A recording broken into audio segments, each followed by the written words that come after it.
No one's talking to you, Vernon. Hi, Richie. Hi, Sen. Hi, everyone. And welcome to episode 218 of the Snack Covenant. And today, we're going to talk about The Outer Worlds in our spoiler-free review. I've not played The Outer Worlds. Well, that's how we're going to keep it spoiler-free. Do I need to be here? Thank you, Richie.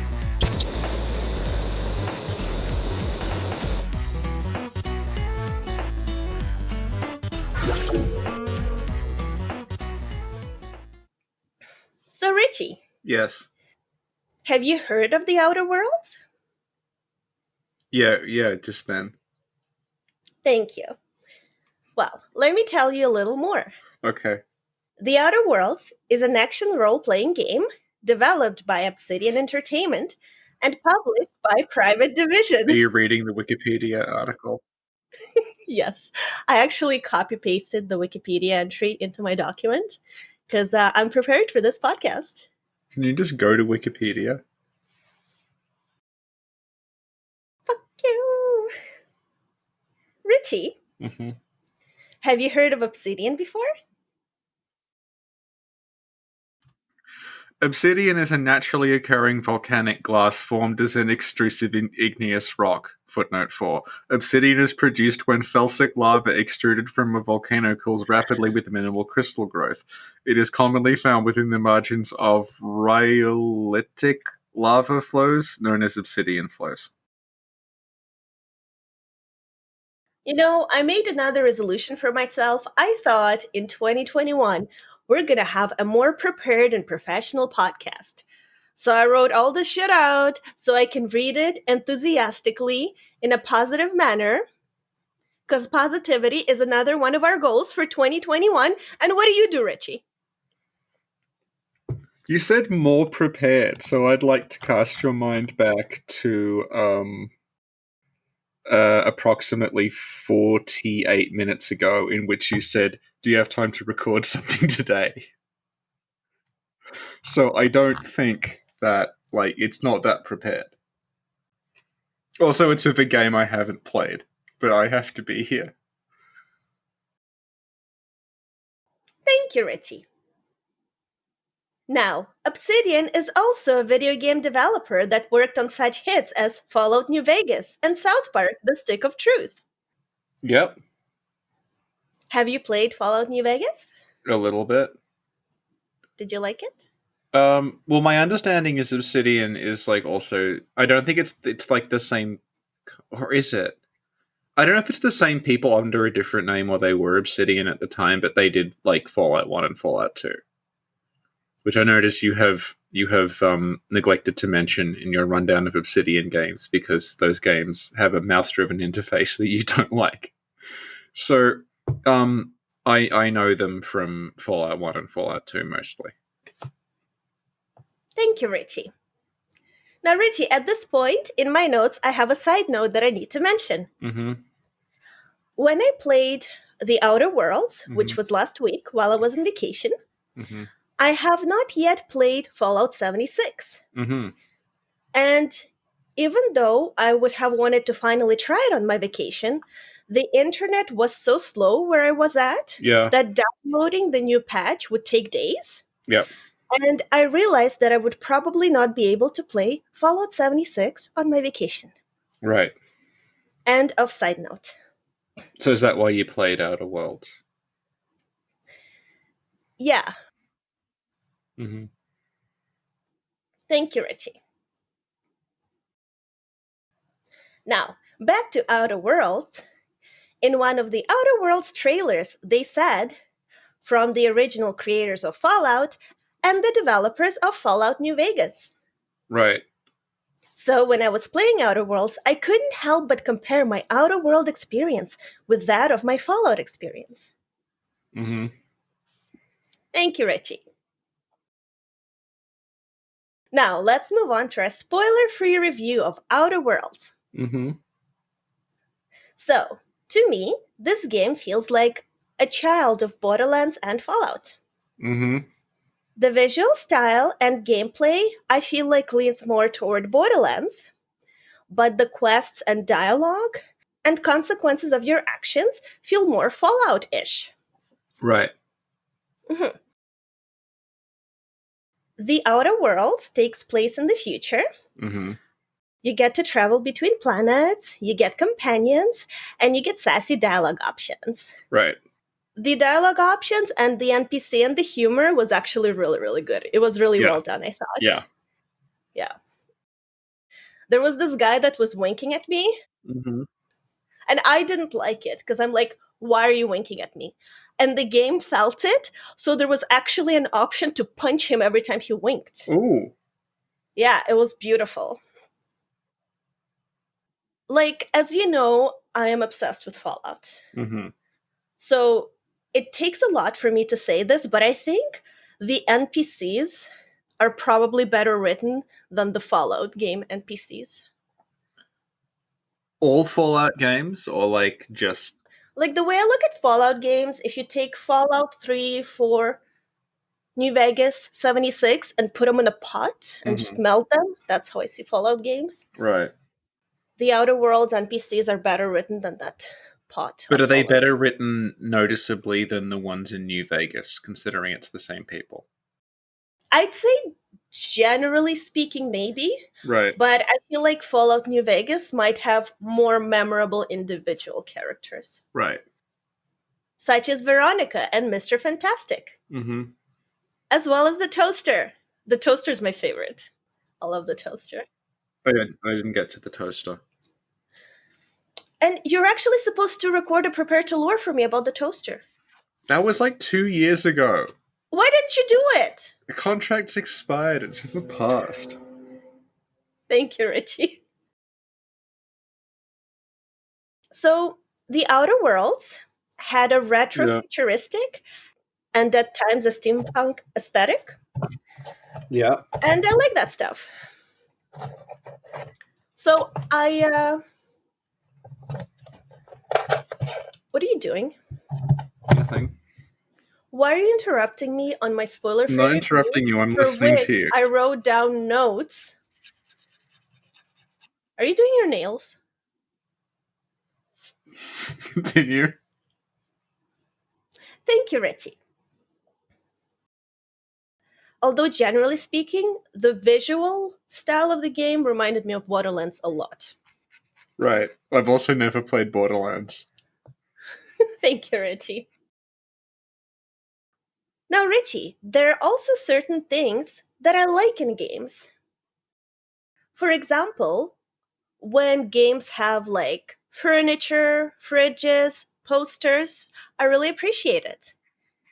And The Right. Outer Worlds had all of those. What is it that you appreciate about games having fridges in them?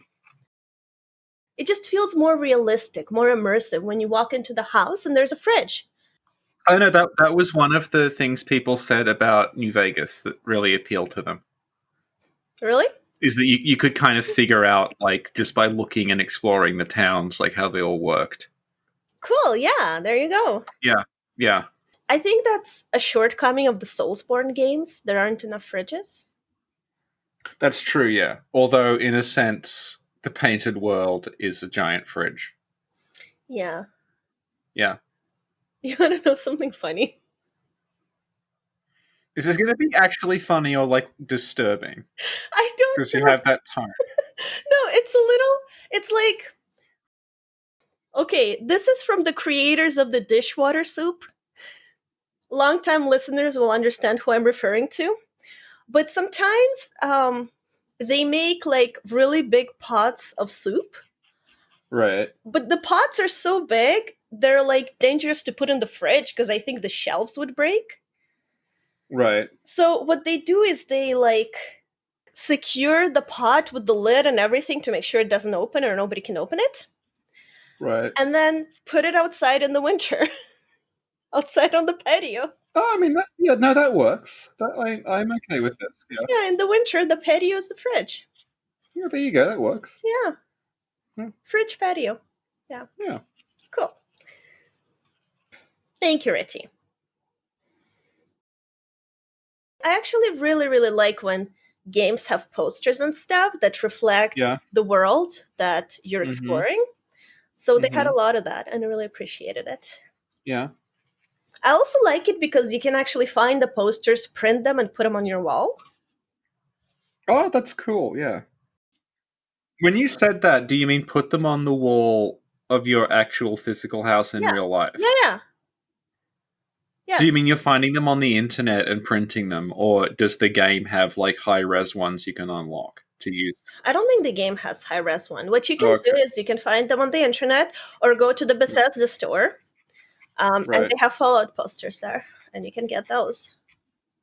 But this is Outer Worlds. I was speaking metaphorically that I like when games do that, but I only have Fallout posters on my walls, obviously. What is liking posters a metaphor for, though? Okay, maybe it wasn't a metaphor. I don't know. I was just saying that this game has posters in the game, and Oh, it's cool, and I okay. appreciate it. Okay. Good. Good. Good. Thank you, Richie. As for the gameplay, Mm-hmm. it has shooting and punching and stuff like that. Both kinds of gameplay.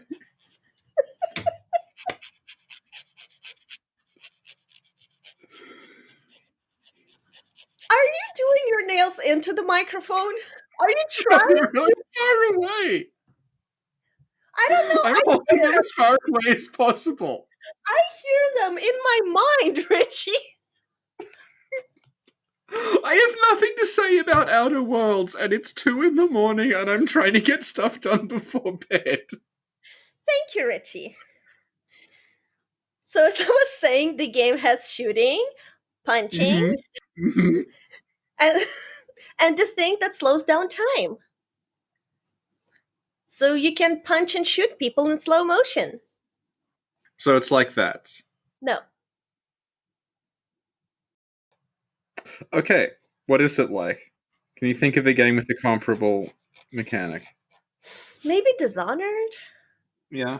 I feel like this mechanic is in a lot of games to slow down time. Like it's not. Yeah, yeah. I think Max Payne was the one that like first really popularized it. Mm. I think they also have it in Singularity when you shoot sniper rifle or whatever. You can slow down time a little bit.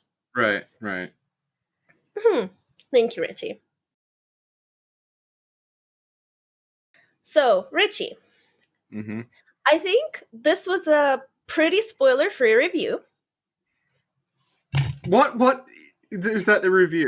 That's the review. It's a spoiler-free review of Outer Worlds. Do you have an opinion on Outer Worlds? Yes, well, I was about to get to it. I Okay. was just telling you that's the end of like the review, the elements. I don't Okay. know. Yeah. Okay. Okay. Yeah. So I actually have two verdicts for this game. Ooh. So let me ask you, what's a name of like a smart, objective, classical philosopher? I have no idea what that's supposed to mean. I don't know, like philosophers like Plato or Yeah, the concept of an objective philosopher, we're really hitting like this is like some Reddit debate club stuff. Like I only pay attention to the objective philosophers. no, but was he the one being like forms? I don't know. Yeah, platonic forms. Yeah, we've Yeah, talked isn't about that those with like reference to Carol runes. Yeah. yeah, but isn't that like objectivism? No, well, objectivism is like Ayn Rand. So Iron Rand. there'd be good, like Bioshock stuff. Okay, so Iron Rand is like objective, No, it's a school of philosophy called objectivism. and they're not objective. Okay. Okay. Let's just get back to basics here. What do you mean by an objective opinion? Do you mean you're just describing it? An objective opinion? Like, what the fuck are you doing? Sticky tape. One of my inspirational stickers came off my laptop. Okay. An objective opinion, like the objective truth. Right, but Yeah. What to you is the difference between the objective truth and the subjective truth when applied to the outer worlds? Okay, subjective truth is my opinion, like my personal opinion based on my personal Right, experiences. But right. objective truth is like outer world exists in the world. And this is the truth about the game, how good or bad it is. But what makes your notion of whether it's good or bad objective? Because it's still coming from you. It's still your subjective experience and your subjective interpretation. No, what happens is my what happens is my mind leaves my body and looks at the game from above. It's like, okay, I can describe this game objectively because I'm no longer Sin. Okay, okay. All right, Sin. What is your like positivist empirical take on the outer worlds? Do we have? Oh, but we need a philosopher who would back me up. That's why I was asking you, the philosopher name Oh, for it. Jesus Christ. Let's just go back here. Okay, so 1 hour and 8 minutes ago, do you have time to record a 10-minute podcast? We're now arguing about what defines subjective truth. So, Can you just give me a philosopher? but the thing is, if there was a completely objective philosopher, then they would not. I mean, would the philosophy be necessary anymore because we just completely understand everything and there'd be no more questions? So I wanted to call this segment the objective rating segment after philosopher and be like, this philosopher would say this game is blah, blah, blah. And it sounded really, really cute in my head.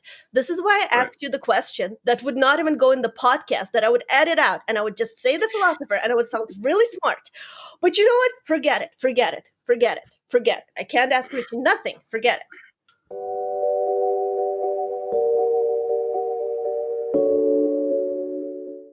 So, Richie, Yes. this is my positivist empirical take on the outer worlds. Did I say it right? Yeah. Okay. The game is really good. Right. Most people who will buy it will probably enjoy it. Yeah. It's empirically good. Yeah, it's a Yeah. yes, it's empirically good, Yeah. exactly. Yeah. Yeah. And what's your subjective take on it? Okay. Well, before we move on to the subjective take, we have to remember that the subjective take comes from an insane person who has an unhealthy relationship with the Fallout games. Yeah.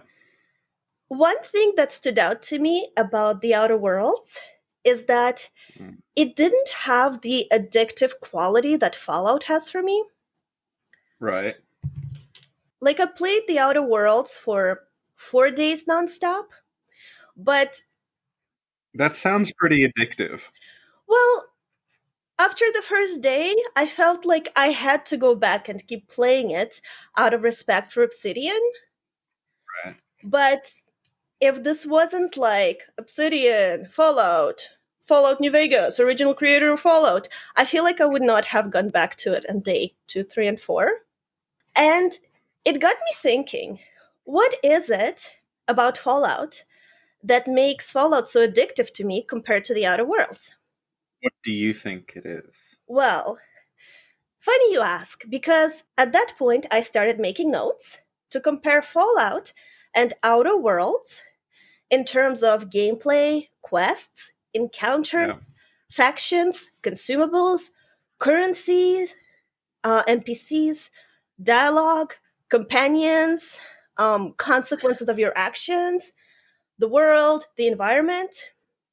Mm-hmm. And I really wanted to focus on those various aspects of the game to tease Yeah. out what about Fallout makes me want to play it all the time. Okay. Like I said earlier, I played The Outer Worlds for 4 days. Now, Richie, let me ask you, Yeah. what do you think happened on day 5? you went back to playing Fallout. Well, the Fallout 76 patch finished downloading. So wait a minute, you actually would. When you said I got there and I realized it would take 5 days to download, I thought you were like, oh, who cares? I'm just going to play Outer Worlds. But what you actually meant is that you left the thing on for 4 days Yeah. to download. Jesus. And so I started playing Fallout 76. And Yeah. I've been playing it nonstop. Yeah. And obviously, my comparison project has been abandoned. I have my own theory actually. Yes. So this is my theory because when we were doing Demon Souls, Hmm. you kept getting mad and saying I want to play Fallout instead, right? Hmm. And it was at the points where you were really struggling, Hmm. where like you would be dying, you died to the same group of skeletons over and over again in Shrine of Storms. You're going, Fallout! Hmm. And I think having seen you play Fallout, the reason Fallout is addictive to you is that you're constantly doing things in it. Hmm. You never seem to hit a point where you can't progress forward. So I think what Fallout has to you is it has a kind of like flow that you get into where you're just always there's always something going on, you're always doing something, you don't really have to like do something more than once. You're just constantly getting this like stream of things happening to you. Hmm. But to Yeah. counteract that point, do you Yeah. remember how I would wake up at 5 a.m. to farm things in Bloodborne?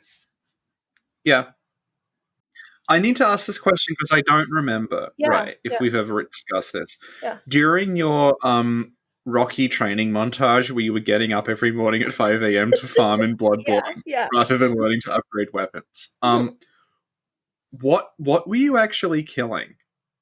A lot of the times I was just killing, those first two brick trolls? Right, Because I was learning to parry and they dropped blood right, vials. So I spent a lot of right, time just there with those two brick trolls. And then once I progressed, I spent a lot of times with the shadow yarnum with the pigs, where you can hit the right, pig right. to kill the shadows. Yeah, yeah, That was pretty much it. Just yeah. those two spots. I think you're trying to come up with an explanation to something that has none. I think it's just love. I think I just love Fallout and I just love Bloodborne. And like the Outer Worlds, although again, empirically, it's a very good game, it was just not the game for me. Maybe that's what it is. All right. But like, what do you think? Your reaction that you're having to Outer Worlds, do you think that's because of the aesthetic of Outer Worlds? Not being the like retro. I know it's retro future, but it's Mhm. not the same retro future. Not looking and feeling the same as Fallout. Because it is a bit wackier than Fallout. Like it's like I remember we watched like the trailer and there was like a wacky scientist at the start and everything, and it's a little Yeah. bit more exaggerated. Do you think it's that, or do you think it's the way it plays? Well, the wacky stuff I like. I like Yeah. the humor, the wacky stuff. I think it's a combination of things that makes Fallout addictive to me. Mhm. And part of those things is the world, the environment, the exploration, but also they have things in Fallout like the consumables that are Yeah. really, really cute and really cool and really addictive. Like Nuka Cola, you have Nuka Cola, Right. it's related to like caps, and then you have Nuka Cola machines, and then you have like a Nuka Cola factory. Like Mhm. the world feels more, I don't know, connected or purposeful. When you get like sugar bombs? Kinda. Okay, well, sugar bombs is like a cereal, but you find the actual cereal and you see like ads for the cereal, and it's like it just feels like things that exist in the world really exist there. So you know how Outer Worlds is like a bunch of different planets. Yeah. Do you think part of it is that all the planets feel like discrete, closed off things as opposed to one continuous world? I think that's what it felt like to me, yeah. Right, right. Yeah. Also, I don't know, maybe I didn't get far enough, but I didn't really connect with any of the factions. Right. You know, I don't know. Well, I've got news for you. Okay, yes. Earlier today, I was at the mall, Mm-hmm. and I got for 20 Australian dollars, which is about like maybe like 15 bucks Canadian, Mm-hmm. a copy of The Surge 2. Oh, nice. Nice. So I can report my findings on The Surge 2 to you, and you Mhm. won't have played that, and you can Okay. file your nails while we talk about it. You know I bite my nails, Richie. That's true, actually. I need to stop. This should be my New Year resolution for this year. Just don't bite your nails anymore. Do you know that my sister does nails? Yeah, you showed me she did like Erden ones. Oh, Yeah, she made this from scratch. wow. Yeah. With like, did she like mold them? Yeah, she molded them, Yeah, like, yeah, gel and everything. yeah, wow. So the Outer Worlds. Yeah. Yes. Um, I still haven't played the Outer Worlds. Mm-hmm. I looked at a screenshot of the Outer Worlds during this and went, Mm-hmm. it does. It definitely looks a bit like Fallout. Mm-hmm. I'm unlikely to ever play the Outer Worlds. I think you'd like it. What would you give the Outer Worlds out of 10? Objectively or subjectively? Just oh my god! Like we're getting into real arguments about like what is reality and what is truth now. What is reality? Okay, so empirically, it's a 9 out of 10. Right. Subjectively, I'm afraid to say because I don't want to hurt its feelings. This is like when I got temporarily banned from Outpost Gallifrey for hurting an episode's feelings. Richie, do the outro. The Outer Worlds. Objectively good, subjectively who can say?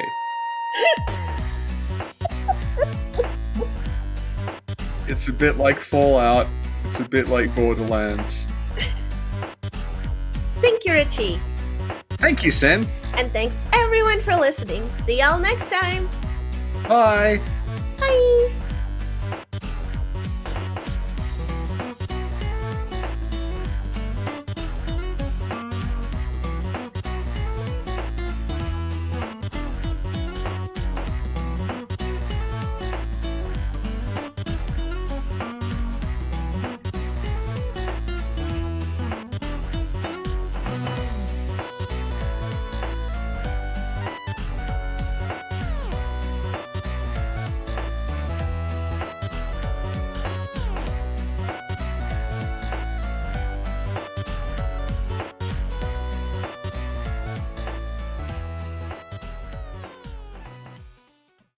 Why did I have to say nobody's talking to you, Vernon, at the start?